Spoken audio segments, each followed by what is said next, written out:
पंकज यादव जी,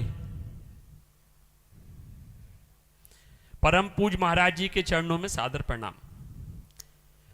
कौन? महाराज जी, मेरी उम्र 29 वर्ष है। मेरा शरीर सांसारिक क्रियाओं में लिप्त अभी तक ना जाने कितने महापाप अधम कृत मेरे शरीर के द्वारा हो चुके हैं और मैं अभी भी हो रहे हैं। इन सब के बावजूद भी क्या मैं अपने आराध्य श्री राधा कृष्ण का कृपा पात्र बन सकता हूँ? कृपा पात्र हो, बन नहीं सकते आप हो, क्योंकि अगर आप कृपा पात्र ना होते तो इधर कदम ही ना आते। श्री जी की कृपा के बिना इधर आया नहीं जा सकता। और हम लोगों की गलतियां ऐसे हैं जैसे छोटे बालक के व्यर्थ के खेल। जैसे छोटा बच्चा नहीं गली में बैठे धूल में खेलता रहता है, कंकड़ से खेलता रहता है, एक दूसरे लड़ते रहते हैं। बस हमारे अज्ञान के जो खेल है ना, वो इसी कोटि के हैं। उन्हीं को हम बहुत बड़ा सुख मान रहे हैं, इसीलिए हमसे गलतियां हो रही। और बच्चा, ये सब ऐसी गलतियां हैं जैसे अंधकार, और भगवत शरणागति है सूर्य।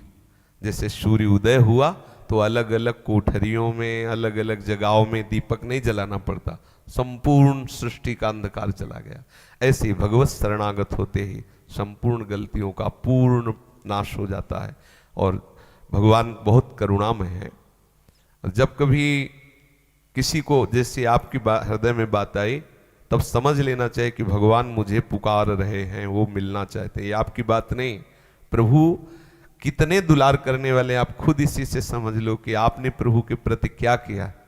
उनकी आज्ञा का ही उल्लंघन किया, लेकिन आपके हृदय में आज भी ये बात आ रही है कि ईमानदारी से मैं गलत हूं, मुझे प्रभु की शरणागति मिल सकती है क्या? ये प्रभु की तरफ से प्यार है आपके प्रति, तब आपके हृदय में आए। और आप निश्चिंत रहिए। बस आपको ये थोड़ा सावधानी रखनी पड़ेगी कि अबलो नशानी, अब जहां तक हो सके। और जब आपको लगे कि मैं नहीं संभल पा रहा हूं, तो उनकी तरफ दृष्टि करना कि देखो प्रभु, मुझे ये विकार घसीटे लिए, मेरे नाथ मेरे में सामर्थ्य नहीं। और आप चमत्कार देखना, उसी समय आपको दिखाई देगा प्रभु का कृपा प्रसाद किस रूप में उदय होता है।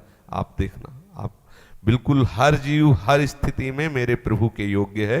कभी ऐसा कोई ना सोचे कि मैं इस कुल का हूं तो मैं प्रभु के योग्य हो सकता हूं। नहीं, कोई ये न सोचे कि मैं इस कुल का हूं इसलिए मैं प्रभु के योग्य नहीं। कोई भी कुल, कोई भी कर्म, कोई, ये बहुत सुंदर बात समझनी, कोई भी कर्म, कोई भी परिस्थिति आपको प्रभु से मिलने में रोक नहीं सकती, और कोई भी कर्म, कोई भी परिस्थिति आपको प्रभु से मिला नहीं सकती। दोनों बातों पर ध्यान देना। इसलिए बलहीन होकर प्रभु की शरण में हो जाओ तो सुनेरी मैंने निर्बल के बलराम। और जब जिसके वो बल होते हैं उसकी विजय ही विजय होती है। हरस हरिनाम जपत जय, उसको कोई परास्त नहीं कर सकता। और इन पापों की तरफ ज्यादा खेद युक्त वृत्ति से सोचे ना। ये जब तक प्रभु का मिलन नहीं होगा, सूर्य उदय नहीं होगा, तब तक ये अंधकार बना ही रहेगा। बड़े बड़े साधकों में देखा जाता है गलतियां हो जाती हैं। तो क्यों हो जाती है? अंधकार अभी नष्ट नहीं हुआ।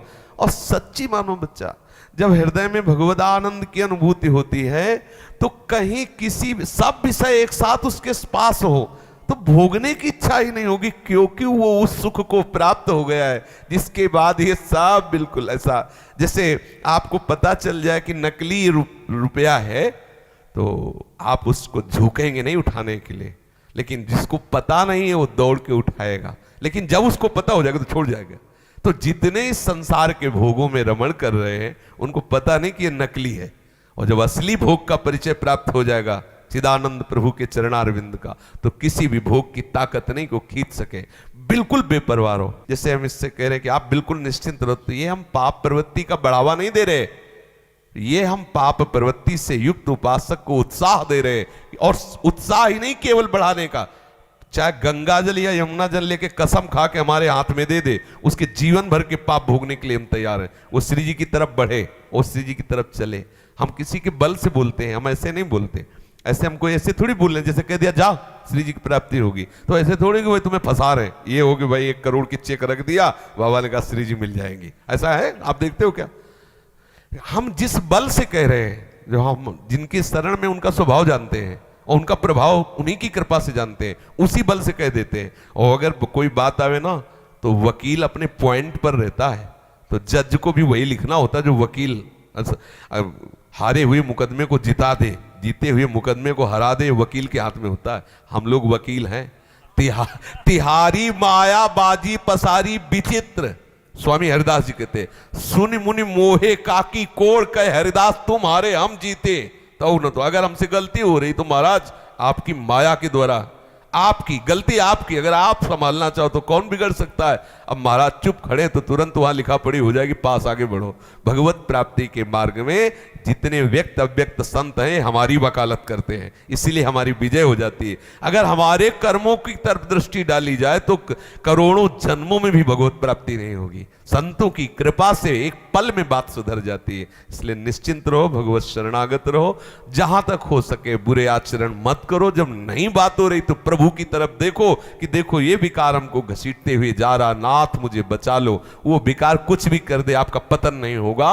नामे भक्ता प्रणस्थिति प्रभु के वचन है, प्रभु के चरणों का आश्रय रखना। जेई अगबधे व्याध जिमिबाली सोई सुकंठ पुनि कीन कुचाली सोई करतूत विभीषण केरी सपने राम न तिन तन हेरियो। हमारी श्री जी को तो अलबेली सरकार कहते हैं, अलबेली सरकार, मुस्कुरा के परम प्रेम प्रदान करने वाली लाडली, जिसने निश्चिंत रहो।